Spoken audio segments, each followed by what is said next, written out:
It's easy to say that you want to be happy, but when you look at your life and the thoughts you think, the words you say or share, and the actions you take, I think we're often not in complete alignment about this commitment we've said we've made to happiness. But when you actually genuinely mean it when you say it, life changes and transforms in ways that you can't possibly imagine. And so, of course, I'm the happiness guy, and I'm going to say that. But I will say that without any reservation, it's the one most important decision I've ever made that's made every other decision so much easier and so much more enjoyable, right? And just to provide a little, science there, because I think it's easy to go down this rabbit hole of like woo-woo stuff, which I love. I'm all about the woo-woo. But, one of the things that I discovered in all that research that I share in Happiness from the Inside Out is that happiness, of course, is the greatest success, right? The reason you want to achieve, accomplish, or acquire anything. It's critical. But also, it leads to success.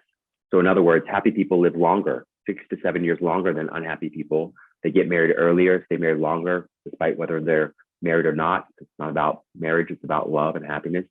They experience less job burnout. They're healthier overall. They're rated as more attractive than their unhappy counterparts, not because they're physically, necessarily more attractive, but they feel and people experience them as more attractive, right? They make more money. So they make about $600,000 to $700,000 more on average over the course of their entire lifetime.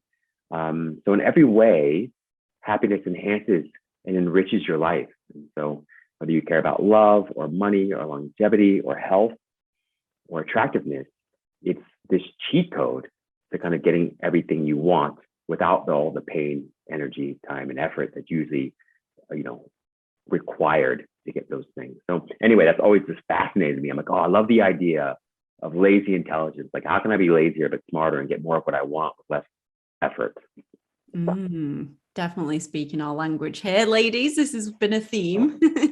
How can we be more effective and do little things that kind of hack the system? And yeah, amazing. I love that. So more attractive, more money, more successful, all the things. Amazing. What's not to love? So what's the difference between self-love and happiness? I would say there's not, if you dive deep enough, there's no difference at all, right? So the way I think about it is that the self is nothing but happiness, okay? It's nothing but happiness if you dive deep enough. So you have thoughts, but you're not your thoughts. You have a mind, but you're not your mind. You have a body, but you're not your body, right? You're that which is aware of the thoughts, the mind, and the body. Your awareness itself. And that awareness is thoughtless and wordless. It's faceless and formless, right? And to experience that naked awareness of your own being is in fact happiness itself. So for instance, when you're so tired at night, you can barely keep your eyes open and you barely want to move your body at all, right before you slip off to sleep, isn't it just bliss? It's just so blissful before you slip off to sleep. That moment when you're just thoughtless and wordless and you're not even aware of your body as much anymore. You're not aware of the world. You've forgotten all your fears, all your desires. It's perfect bliss in and of itself. So happiness is really that, right? It's always underneath every thought and emotion and experience you have, no matter what the thought, emotion, or experience is. It's always there underneath it because it essentially is you. That happiness, when you share it, is love. Love is just your happiness shared. Love is just your self-love shared. So happiness, love, and self-love are synonyms. It's synonymous. It's just three different ways of looking at the same thing. Two different perceptions, three different perceptions of the same phenomenon or same energy. And so when you're introverted, when you're happy and introverted, we call it happiness. When you're happiness and extroverted in that moment, we call it love, right? Or when you feel love and you're introverted, we call it happiness. When you feel love and you're extroverted or sharing it with other people, we call it happy or call it love. But it's really the same energy and same phenomenon, just seen through two different lenses. I'm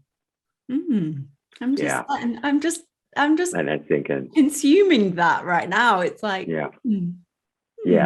The challenge with self-love a little bit is that we often think of self-love and we immediately think of the body or the personality or our circumstances or conditions. And that is so understandable, but that is also a case of mistaken identity. I mean, every case of unhappiness is a case of mistaken identity. Every case or lack of self-love is a case of mistaken identity. It's like when you say myself or I or me, what do you really mean? You can say the body and you have a body, but you're not the body. You can say it's the mind or personality and you have a mind or personality, but you're so much more than that, right? You're that which is aware of the mind, that is aware of the personality, that is aware of the body. And so as long as you identify the self with a personality or a body exclusively or mostly, you'll suffer and you'll always say, I lack self-love. And you'll always say, I lack happiness. But that's just because you haven't dived deep enough into who you truly are.